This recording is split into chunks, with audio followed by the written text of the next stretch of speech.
2, 1. What is going on, everybody? It's your boy, the Lo-Fi Horror Guy, and welcome to another episode of the Lo-Fi Horror Guys growing on you live. Man, it's been a minute. It feels like it's been a little while since I've done an episode here, but we're going live here. We're gonna have Josh and Sierra Russell of RussellFX.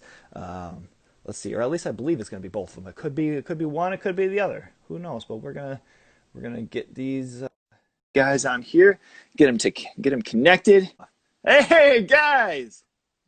Hey man, How's it going? Josh and Sierra, thank you so much for taking the time today. First and foremost, I appreciate you guys being on. absolutely no problem. So just Thanks to break for down, yeah, yeah, absolutely. Just to break down the show, basically, I've got a couple of icebreaker questions, first and foremost, and then the remainder of the interview is kind of just like the body going into your guys' work and your craft. And then I have one finale question for the both of you that I wrote just for you guys. And if you're all set, we're going to get this started. One more. Good. Okay, I'm ready. All right, beautiful. Beautiful. All right, so first off, let me ask, right now, if we were making a horror movie and I left it up to you guys to make the villain for the movie, if I said, whatever type of monster, a vampire, zombie, whatever it was, what type of movie would we make right now? I'd make the serial killer who kills all the gardeners who are outside my window every morning with leaf blowers. Nice. Oh, I Nice. killer that kills people that litter. Oh, okay. You could, make a little mashup of it, as they're cleaning, they're throwing their cigarette butts down, and it's like, ooh, I'm ready to end their lives. Out into the street, like, what do you think that does, man? Yeah, hell yeah. Okay, all right, that's cool. And I mean, with you guys being in the practical effects business, I really wanted to pick I wanted to pick that question for you guys too, because just I feel like it's something where you guys get approached with all sorts of different ideas, and I just wonder from your guys' thoughts, what would be something where you'd be like, if I can make this and it was up to me, bam, that's what I'm doing. I mean, yeah, I think ultimately making any kind of like new monster creature, doing all the old school like stop motion things like that, if that ever gets put into place, I'm super excited. But sure, it's a rarity. Yeah, for sure. Okay. Yeah, I got you. All right, so now if I could ask you, my wife and I do some traveling, and if we came out your guys' way and we were somewhere, around Burbank, what would be a local eatery? What would be a local food staple? What would be something that we would have to stop by and snag before we left out? After COVID, I don't know what's left. Yeah, right.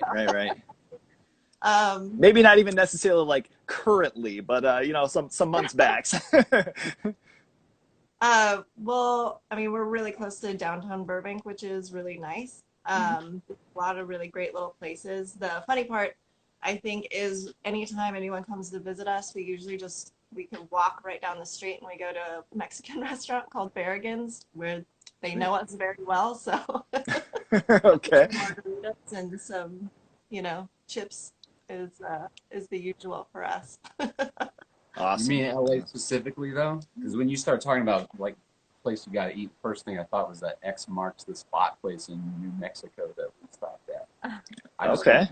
I just want to move over there. Yeah. It's like inside a rundown, shitty gas station, and we just randomly stopped on our drive out to Texas to go work on a film, and ended up having like the most incredible biscuits and gravy I've ever had in my life. Up in the South. I was like, I gotta move here. This is my favorite. Right. Yeah. Okay. Sweet.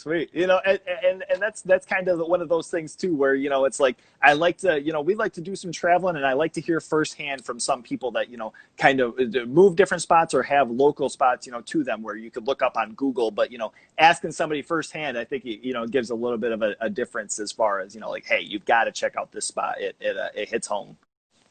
Cilantro. Yeah, I just reminded myself inside a Chevron gas station over here in North Hollywood was the best Mexican restaurant in all of LA. Oh, okay. I'm not the only one that says it too. Like the Yelp reviews are through the roof. It's called Cilantro. There's always a line out the door. No shit. Okay. Whereabouts is that? Yeah. It's Sherman Way and the 170. inside of a chevron. Just the most indiscreet little thing. But I don't know how they do it. There's something about all of their little sauces they make, the flavor. You Sweet. gotta try out the little gas station spots, I think, is the answer to your For question. sure. For sure. Okay. Okay. Yeah, the Low Sick. street key tacos, yeah.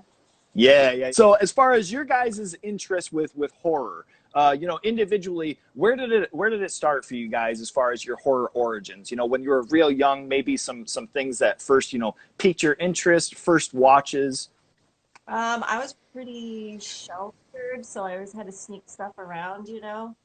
Okay. I would get like whenever uh back in the day, whenever you got like free like Cinemax for like a week or something. I remember actually seeing Joe Bob Briggs um Monster Vision, and he was playing, and it took me forever to figure out what it was.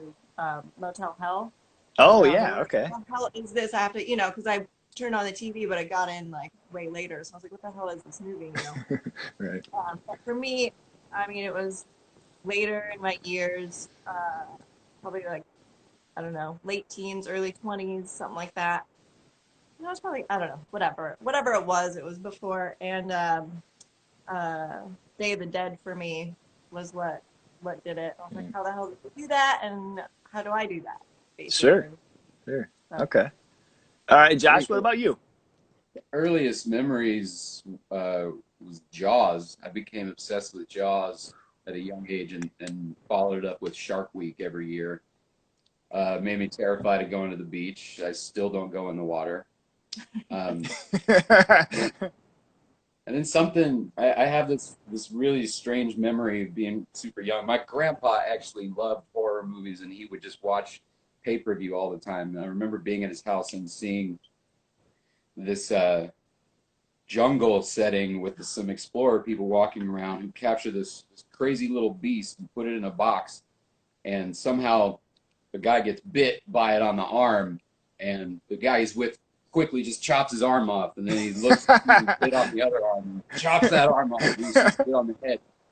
And that haunted me for like decades, man. I didn't find out until like I watched it again on accident that it was Dead Alive. It was the intro. Yeah. Yeah. I was like Okay. 20 before I found out what movie that was. It was just this horrific image burned in my brain forever. Shit. Okay. That's awesome. You know, and that's one of those things that you have to appreciate about the times before streaming and everything was, you know, like being able to see something on TV and be like, God, how do I find this? You know, and like there was a couple little forums online if you had a computer, but you know, you might ask like a local video shop or something like that, and they're like, kid, get the fuck out of here. Like, I don't know what you're talking about. Yeah, yeah. exactly. It's a Yeah. lost interest for sure, sadly. Yeah, even local VHS, like going to rent movies, and I would always go through and go into the cult section and then pick out whatever looked weird, or I don't know, you know, what the hell is this? Go take it home. I remember I'd have to lie to Gina, who was the Video Depot lady, and tell her that my parents said that they wanted me to rent that for them because it was really odd. And then I remember Nice. I did that with Clockwork Orange, and then Oh, she was like, "I don't think you should have this," and I was like, "No, no, no, you know, my parents call them, they're gonna question me." She was like, "Fine, fine." I go and watch it. But the coolest part was when you got to rent those things, especially since it was just a local, you know, video store. People would put notes in it. I remember this one girl. I'm guessing it was like, you know, she was just starting her college year, and she like wrote this like, you know, scathing review, but she wrote it on a piece of paper and slid it inside the, oh my gosh, I forgot jacket. oh, Where, right. so yeah, it was always cool. You kind of like, I don't know, pass notes through VHS sometimes and things like that. It was so bizarre. For sure. Um, yeah, Yeah, Um, I it was was just just going to weird. ask about your guys' local video shops when you were coming up. You know, what was it like as far as your horror section? Was it, you know, deep in the back of the store next to the porno or next to the bathroom, or what was that? Was that kind of a similar situation for you guys? Yeah, totally. We did. We had porn in the back, and I remember being really young, and my friends and I, we would, you know, peek through because you kind of see through the cracks, you know, and you see like a little like nipple or something, and we'd start giggling, and then Gina Oh would say, no. get out," you know, 'cause she was really young. But it was, yeah, the horror was to the back right, and then the porno was in the very back. And then the cult section was like, for some reason, to the left front, but it was really small too. So Oh, okay. I don't know. Yeah, it's good Okay. stuff. And Josh, I what don't know. about you? Yeah, I remember a small little video store that was close to my house that I could walk to with friends, but they just really didn't have a big selection, so we'd get one of our parents to take us to the Blockbuster, of course, and they had a big sprawling horror section right on display. So that was the best, man. Like we didn't know what any of that stuff was. You're browsing just to pick up like a handful of tapes to take home. It's a total gamble if they're going to be any good. I think we got like a couple of tricked into some softcore porn like monsters a few times just because you're basing all of your decision making is just this cover. You Yeah, just look yeah. at the poster, you're going, well, I don't know, and no one's going to tell us if it's good or not. We just got Yeah. to try it out. The Right. pills have thighs. Yeah. Yeah. Right. You have no idea what you're in for until you finally get about halfway through and you're like, oh boy, I hope mom doesn't walk in on this shit. So now when you guys got a little bit more into, your interest with horror, did you have, did you get into collecting or like, like movies or figures or anything like that? Ugh. Dude, it's not over. Yeah, it's I Even feel like if investment. yeah. Yeah. I I'm feel like still that's the buying same porn books. reaction. My wife, says the same thing as far as if anybody asks me, is it's just like, he's not done, It's forever. It's Yeah. not possible to be done, I guess, because I mean, it started, of course, really young with whatever action figures like X-Men and stuff. But as soon as like those Todd McFarlane movie Maniacs came out, it was like, oh, the sculptures, these monsters are so amazing. For sure. And now you look back on those, and they're like, those aren't even that great. Yeah. They just keep making the most high quality looking shit. I'm never Yeah. gonna stop. For Yeah. sure. So is it mostly like collectible figures and things that were most in your collection there? Yeah, it was all kinds of figures, and then I would try to. It's sort of the beginnings of me doing what we do. Is like I would try to make my own like props or whatever from the movies. I would out of cardboard or something. I was making the knives the killer had or Freddy gloves and spray painting them silver and shit. Oh, sweet. Okay. Collecting that kind of stuff. Any like, because there wasn't a big selection of movie props that would be accessible to a 10-year-old either. So Sure. just make all that stuff myself and had a little like closet full of that. Oh, okay. Okay. Now, what when you guys were first starting with doing, effects and kind of messing around with things, what were some earlier attempts as far as, like you just mentioning, recreating some things from movies? What were your earlier attempts at just doing sculptures or things of the like? I mean, for me, it was obviously like Halloween and making sure I did all my friends' makeups and, doing all that. Like anytime, just staying up late, doing makeup on myself. Sure. Yeah, Okay. just getting really like bored and putting on movies and yeah, kind of like loner makeup time. Okay. Okay. Now, was that more of like doing, just like the face paint things, or did you do like kind of like the skin Latex, and yeah, tearing and all that? like latex, Liquid cotton, latex? Yeah. yeah, all that kind of stuff. And then, but I always wanted, ever since I was a kid, I always wanted to be an artist, Okay. and parents wanted me to be like a banker or a lawyer or something. My mom was like, well, starving artist is called that for a reason. I was like, I don't care, I'll starve. I'm gonna move to New York and like all this, whatever. But Yeah. I finally Right. did it. I made it. Yeah. You know, Okay. All right. And Josh, you were kind of touching on that, but what were some, do you remember some of the earlier ones that you were trying to recreate there? Or Yeah, effects? like it wasn't like entirely prop centric, but it was like I was very frustrated as a Halloween loving kid how there were no like store-bought costumes that really represented the stuff that I saw on the screen. So I would, for Sure. instance, like buy a Michael Myers mask from Party City, think it looks like shit, and then I'd repaint it and redo the whole thing until it looked the way that I thought it was supposed to.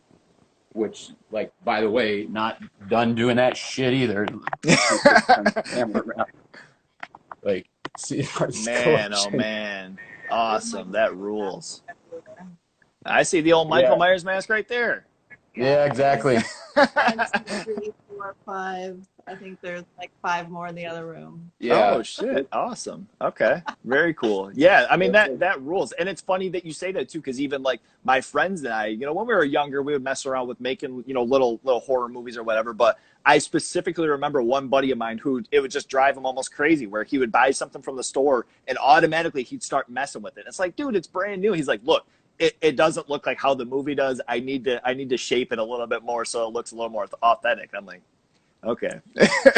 obsession, man. It's turned into a lifelong project. Yeah, I Sure, had to sure. step back from it. I was making a Michael Myers mask for a friend, and everything that I did was like wrong. Josh had to stop me. He was like, "No, no, no, no! You got to do this. You have to put the glue down and then pull it off with the sideburns and all this stuff." And I was like, "Oh my gosh, okay." And then like the cowlicks in the hair. I was like, "All right, I'm just gonna let you do it. I'm doing it wrong, obviously." Right. Okay. Now, with you guys, with you guys and your experience in makeup and effects, have you ever had a gag that just turned out way more stomach turning and just disgusting than what you initially even thought that it was going to come out to be? I kind of knew that I was gonna be discussing that. Like the first thing that pops in my head is the live birth, like not live birth effect. Obviously it wasn't a real live birth, but that Right. Right. Josh pretty much almost broke his thumb doing it, Oh, and Yeah, it's from a movie called Bloodline with yeah. Sean William Scott. Yeah. Yeah. yeah, but we we made a really good prosthetic vagina, and I remember I had to like also kind of sculpt them a little bit bigger, but you can't have it like super gaping for because they wanted the beginning to the end, like just the whole thing, very like romantic birth, like slow mo, which is definitely cut up and almost cut out. But Well, it's Yeah. intercut with flashbacks of someone getting gutted. right, Right. So it's just visually flipping back and forth right, with like stuff birth and coming death, out. yeah. Yeah. Yeah. What's the But story with then, you breaking your thumb with it, or almost breaking your finger? yeah, I mean it's still probably numb. Because we were like this side by side, and if you're the camera, she and I are holding this Yeah, apparatus this way and trying to shove this fucking baby, this rubber baby. It's just like it wasn't that big, but the rubber can only stretch so much. So I was just forcing as hard as I could, yeah, trying not to shake the thing for camera, yeah. and I ended up just gripping the thing so tight that I couldn't feel my pinky. I still can't feel all of the nerves in my pinky. There's a little bit of nerve No. damage. It looked Oh my really, god. really good though. It, Yeah, yeah. Oh yeah, for sure. That But was people definitely are something I like was going to ask fooled. about. Yeah, yeah, they're fooled that they it's think it's not yeah, stock live birth footage. yeah, So that's sort of unexpected that it went that well. yeah. And so that kind of touches on something too, as far as like, what is it? What's a determining factor for you guys when a project comes up that's outside of the horror realm? That they mention, hey, we kind of want to do a couple of things here and there, but what is something for you guys where it's like, oh yeah, this is a project that I'd like to be involved with? I mean, like I said before, anything that has to do with like creature, um, fantasy kind of stuff, or any kind of like, if people kind of give us a open end to maybe do like new kind of like gore stuff or whatever it might be, like basically just a new magic trick that we haven't done before or haven't seen. That's kind of what it ultimately comes down to. If you just kind of think of it like magic. Okay, okay, Like got it. early on when we first got together, one of the first projects we worked on was the Angry Video Game Nerd movie. I don't know if you're familiar with that guy's YouTube Yeah, channel, and it's super famous, sure. but that was like a crazy fun project to do because he wanted all these like hokey effects. He wanted things to look homemade. So like there's a big kaiju robot monster that smashes up the city, but it's obvious that it's all like motorcycle parts and like window blinds. And then we made a little Right. animatronic puppet thing that just like real flappy looking. We ended up getting it voiced by the guy who voiced Michelangelo in the Ninja Turtle movies. That was like a full circle Oh, dream really? moment. Yeah, my Oh, childhood. wow. It's like I never grew past 10 years old. Right, right. That's funny. Now, when a project comes up, give me kind of an outline as far as like your guys' process. If something comes up, you take on a project and they pitch you, hey, these are kind of the effects that we want to do. Is it something where you guys kind of step aside and gather thoughts, individually? Do you come together initially? What kind of goes into all that? I mean, yeah, it depends. Like some people, they know exactly what they want, so you just have to do that. Sometimes we try to be like, okay, we might add in our 2 cents and see if they'll let us kind of take it a little further or, whatever it might be. But we do definitely, we just kind of maybe sit in silence and just stare at each other for a little bit just to really think about stuff. And we'll be, still working on stuff in the shop and be like, hey, and, you know, throw out an idea and then we just kind of rap on one another and go, oh yeah, and then what if this, or, just it really depends on the project and what it ultimately needs to be, but it is always fun to think about, you know, yeah, how to pull it off really. Okay.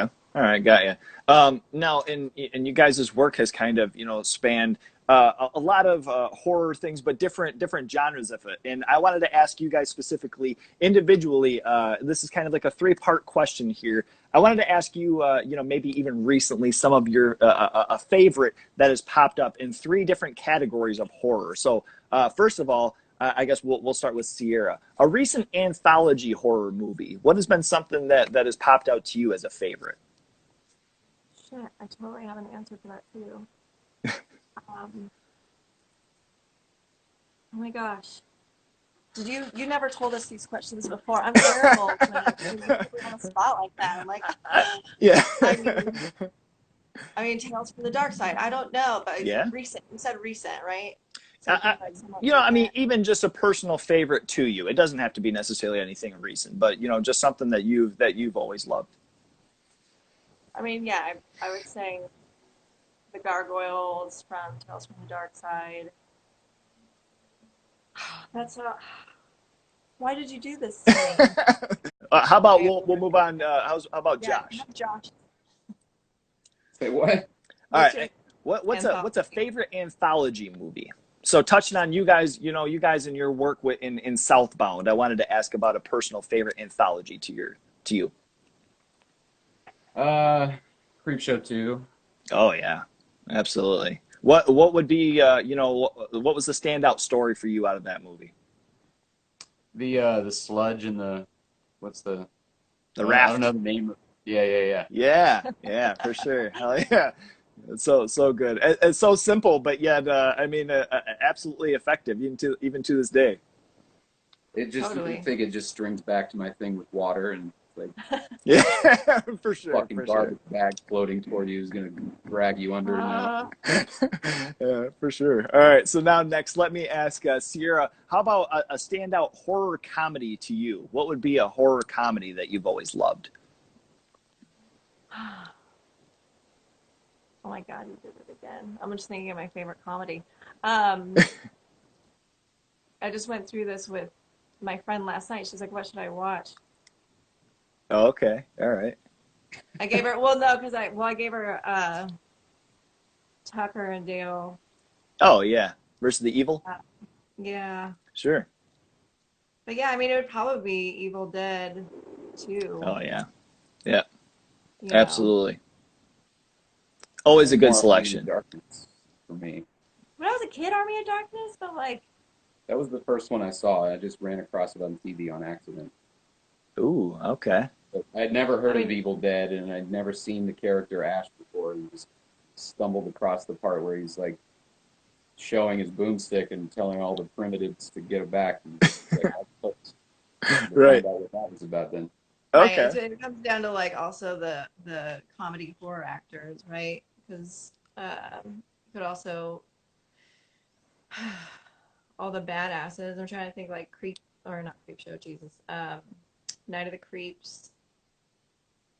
Thrill me. Yeah.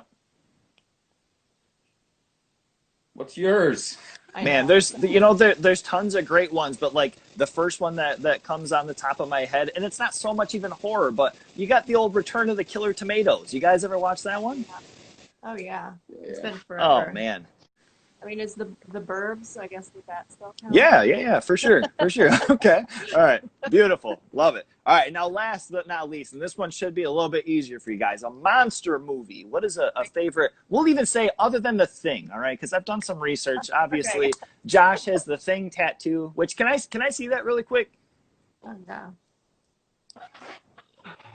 Oh shit, that is awesome. This is the Yeah, first one I ever got. Just went straight for it. beautiful, beautiful. Do you have other horror tattoos? Yeah. I got is Ash from the first Evil Dead poster.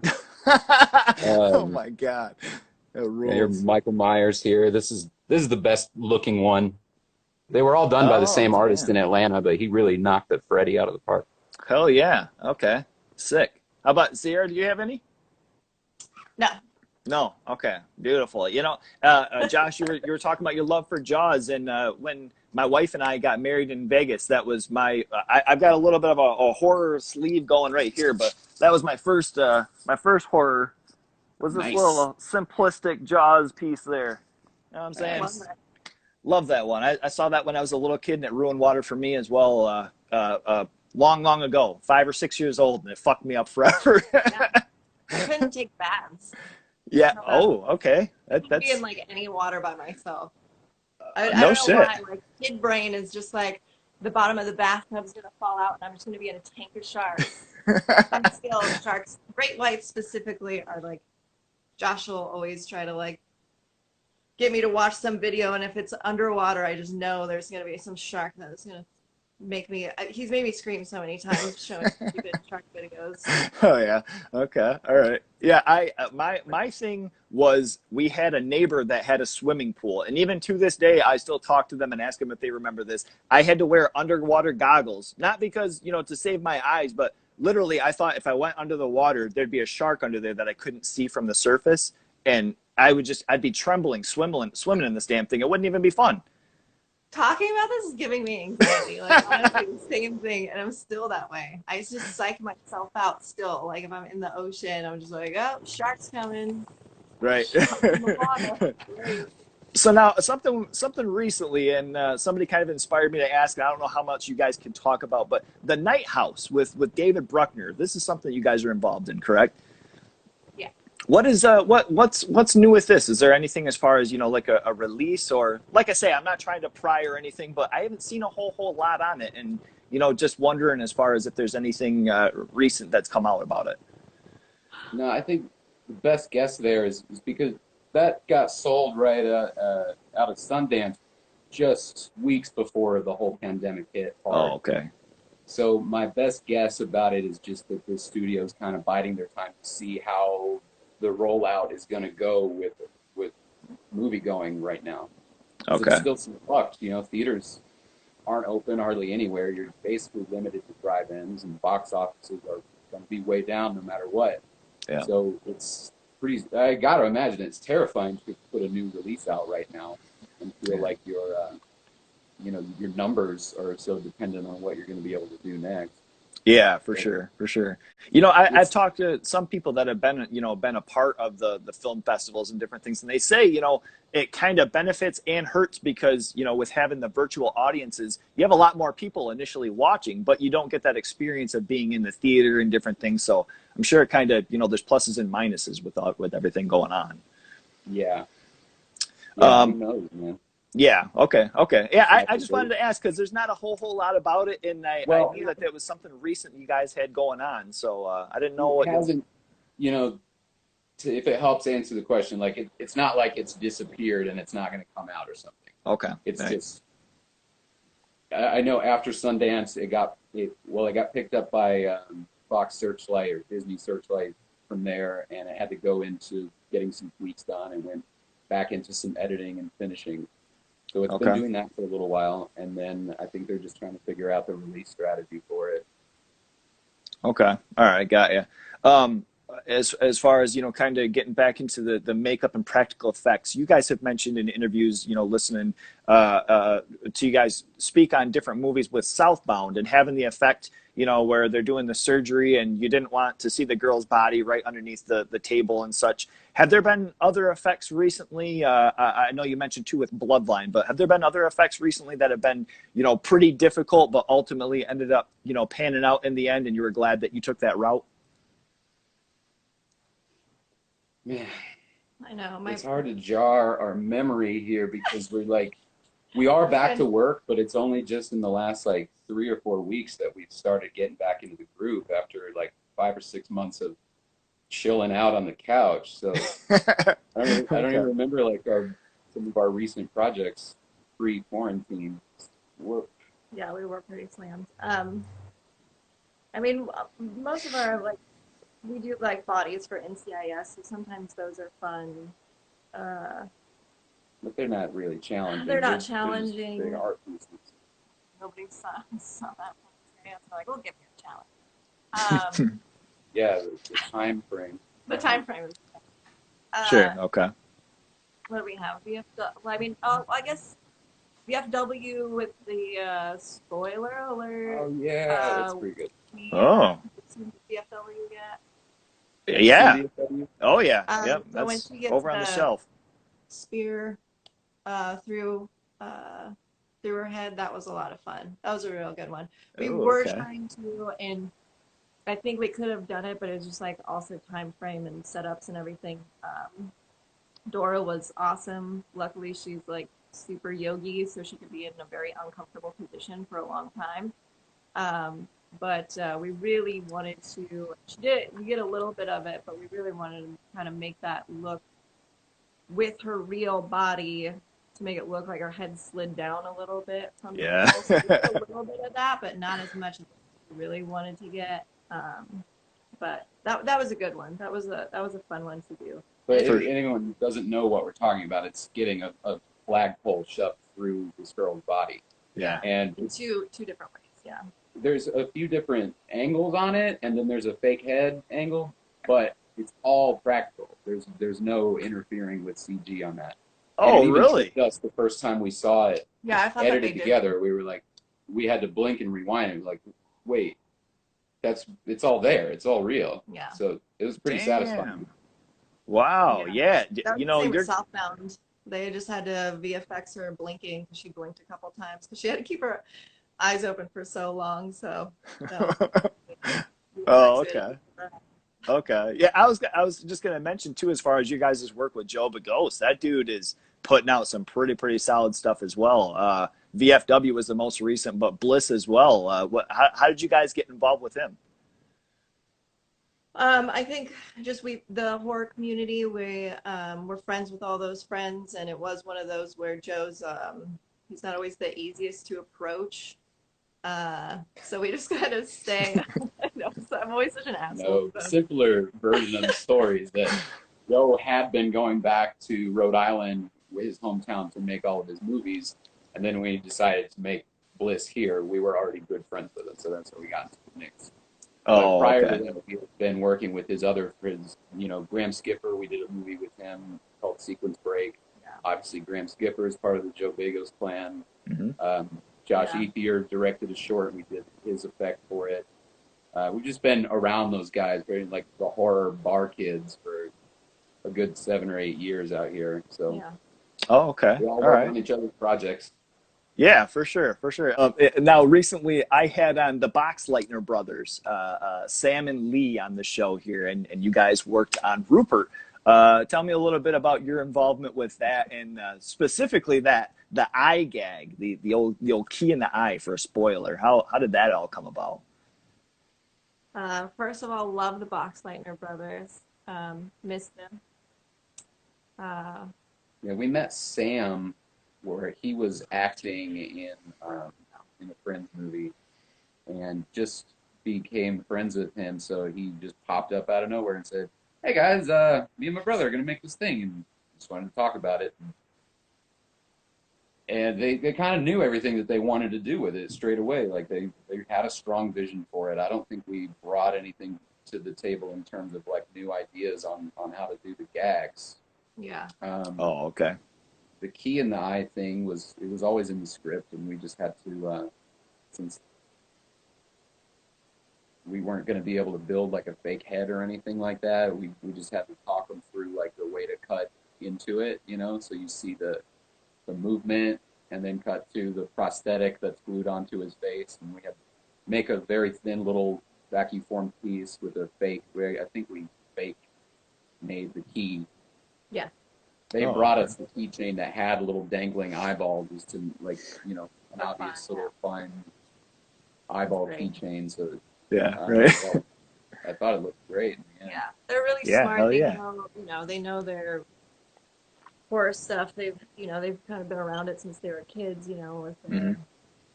their family. So, yeah, they're great guys, knowledgeable. They knew what they wanted, and it was really easy, a lot of fun. Sure. Okay. The first experience I had with them, I was introduced by their short Downstairs. And, speaking of Evil Dead and Ash, automatically Sam just reminded me so much of Bruce Campbell.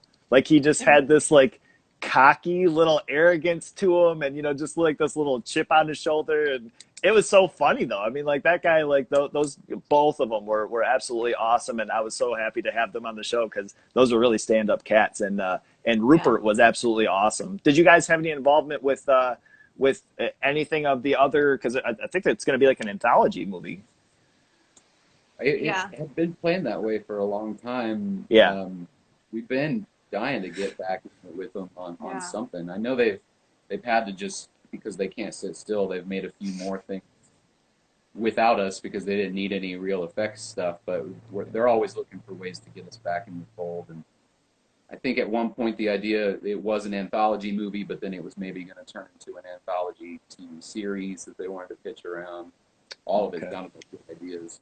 Yeah. But yeah, we were apprised of the rest of the segments and how we would work in those. Awesome. There were going to be some really fun, gory, fun, monstery elements. Yeah. Sure. Okay. I hope All it right. happens. Yeah. Right. So now let me ask you guys, as far as you guys being fans in horror, give me 3 scenes from any science fiction horror movies that are just forever ingrained in your brain. Since maybe they're just so messed up, or it was just something that just shocked you. What are 3 scenes from both of you? Science fiction horror. Horror, science fiction, Yeah. even there's some action Yeah. movies out there that, but just something where it was like it just popped in and it's never gonna leave. So here's a weird one. To go back to Jaws, it's actually from Jaws: The Revenge. Oh, The opening scene in that, where one of the Brody brothers is wearing his yellow trench coat and he's going out onto to collect the buoys out of the water. And again, man, with the limbs, he's yeah. like reaching in the water for the buoy. Flash! There's his arm. He falls Yes. back on the boat, and he's like, "Oh God, what the fuck was that?" And then he starts to realize, Oh my God. fucking Love it. traumatized, man. Yeah. He's like, Beautiful. I love it. Sierra, what's one from you?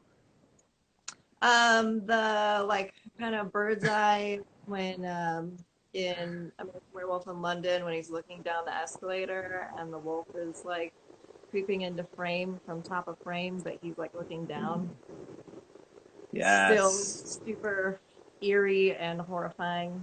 Yes, absolutely. Absolutely. Yeah. That's one still to this day, especially, I mean, even the practical effects from out of that it seems like will never go out of style. It'll never look like, like other things from current could replace what they did with that. Totally. Yeah. Okay. You guys have a couple of more or? the Dallas in the air shafts in Alien, the first Alien. Oh, yeah. Like, Yeah. uh, Okay. Lambert's guiding him through using the motion tracker, and like she knows that it's there, that it's somewhere nearby him, but he can't see shit. And that's horrifying. I actually Okay. saw the Alien movies out of order. I saw the second one first on TV, and was instantly hooked on it and told my mom I had to have it the next day and went and bought the VHS tape and then literally watched it on repeat over and over for like a 24-hour period until the tape wore out. And I'm like, I just wore this tape out in one day. we have to return it. So we Oh took it my back, and I God. just bought the whole trilogy, like blindly. I had never seen the others. So Oh, the wow. first movie was the second movie that I saw in the series. And I had no idea what to expect from it. I was looking at it like everywhere on the ship in the opening 45 minutes of that film. I'm like, where is it? Where's the alien? Because I didn't know what was going to happen. So that became like one of the scariest sci-fi movies to me. Yeah. Okay. Also, any Barenhoven movie, like childhood. Mm-hmm. Okay. All right. Starship Troopers. Yeah, love Starship Troopers. Yeah. Any Barenhoven movie. Okay. Um, Michael Ironside in Starship Troopers was just Another talking one. about this the other night. Oh, Lieutenant Ratjack or whatever, Michael Ironside's character in Starship Troopers, when he gets plunged down in the hole and then Rico pulls him out and then both of his legs are gone. The limbs. Oh, yeah. Every time Yeah. it's the limbs. Okay. All right. And I mean, and speaking of that, one of the sequences that you guys have had, the drill through the toe and the drill through the toenail. Just give me a little bit of what all went into that. that was actually funny. Right. Oh, no way. Not watching it. Holy shit. That was disgusting. That was a fun project. That was very early on when we first got together. And it was just a random connection, maybe over Craigslist. I'm pretty sure, yeah. This group of guys that live up in San Francisco, they're just buddies and like to make little movies together all the time.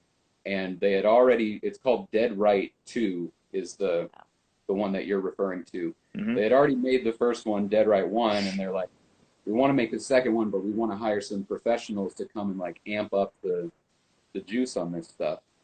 So Well, they did their job. yeah.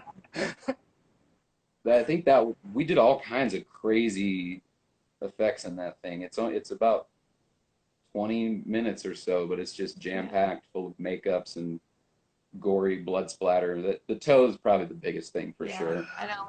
Everyone Anything knew with that would get a nails. reaction. Yeah, eyeballs always get me too. Which, I guess zombie would be. Fulci Zombie is definitely a childhood favorite, and then not only the shark attacking a zombie attacking a shark, but also the splinter through the eye. Yeah, absolutely. That was probably one of the things where visually was one of the first things seeing that was just straight up disturbing, other than like Faces of Death. Did you guys ever watch those or see those at all? Yeah. Yeah, those were, once I found out that they were all fake, I almost was just as mad as I was relieved, just because watching those young, it was just like, it was such a struggle and just about puking every time watching any of that stuff. And my friends always wanted to watch them. Have you ever heard, we're speaking about the toenail bit and everything. So there's a movie called Mind Ripper. It was technically called The Hills Have Eyes 3. Oh, You guys ever hear that one? Not aware. Okay. So there's a bit, and I wanted to ask about the drill through the nail, because there's a bit where, the movie's kind of slow, it's going through, and they start climbing up a ladder, and this dude, for whatever reason, his shoe comes off, and he goes to step up to the next thing, and his big toenail rips off, like on the ladder rung. Disgusting. Absolutely disgusting. But like seeing the drill through the nail, I was just like, oh man, I wonder if there was, any sort of inspiration from other sorts of movies or toenails or anything like that. I think it always comes down to like people, there's like cringy moments for a majority of people, and it's usually like nails getting torn off, anything with eyes, right? Or like hammer smashing, it seems, like bludgeoning. Those are always gonna get you. Yeah, they did the fingernail thing pretty well in the Texas Chainsaw remake. Yeah. Andy's character is getting dragged down into the basement by Leatherface. He's just clawing for anything he can. Yeah. Rips his fingernails off on the wall. Yeah. I've got plans for one of those effects. Oh, really? Uh-huh. Ooh.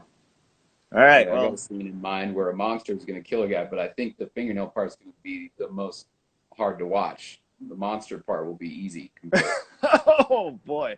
All right, well, I'm gonna have to keep in contact and make sure that I have my eye on that so I see that, because that sounds terrible. All right, well, this is gonna be the conclusion. I have one more finale question for you guys, but this is your opportunity if you wanna let everybody know what you have coming up, some of your most recent works. This is your time. I really encourage everyone to go watch VFW and Bliss, not because we worked on, but because they're fucking awesome and enjoyable. Like they're a really good, like just popcorn movie on both accounts, and they're totally different. Mm-hmm. Um, so those need to get some love out there. What do you think? I mean, unfortunately, Night House isn't up yet. Whenever Night House comes out, Whenever check Night it House out. It's comes solid. out. It's really cool. I'm really excited about a specific thing in there. Sweet. Uh, David um, Bruckner's doing some great stuff. So I mean, yeah, especially obviously, you know, your guys' work on The Ritual, I can only hit on so much as far as all the amazing stuff. And I was watching that again last night, and as of recently, that's definitely one of the creepiest movies and one of, you know, the most effective movies that has come out. So I mean, hats off to you guys, you know, and David as well. You know, doing some great stuff in the horror community. yeah, and more monsters. That was, notch off the bucket list for a little girl to do. Yeah. Make her own monster. Right, right, right. And I mean, it was something too, to where, you know, not only is it, you know, is it something, but it's also practical and, like I said, very effective. On immediate view of seeing that damn thing, just from, you know, from a viewer and a horror fan, creepy as shit. And anybody Yeah, that I've told about, you know, they're like, "Oh my god, what did you have me watch?" I'm like, "It was scary, wasn't it?" They're like, "Yeah, there's some yeah. fucked up things in that."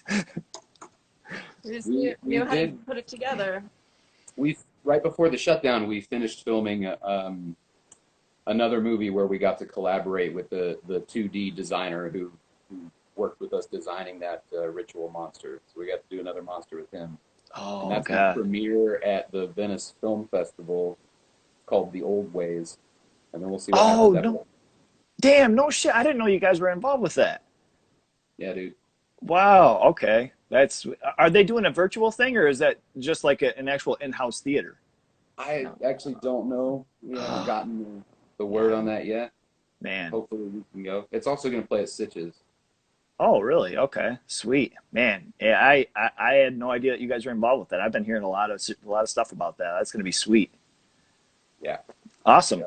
All right, so now for our finale, let me ask, and this kind of hits on a couple of topics and just some research about you guys. Initially, something that Josh hit on in an interview, and I wanted to ask. So, hypothetically, a new Teenage Mutant Ninja Turtles movie comes out, all right, and they come up to you guys, and the creators say, you know what, we're gonna do kind of a mashing of universes. So it's gonna be the Teenage Mutant Ninja Turtles, and they're gonna fall into meeting a one horror movie protagonist, all right.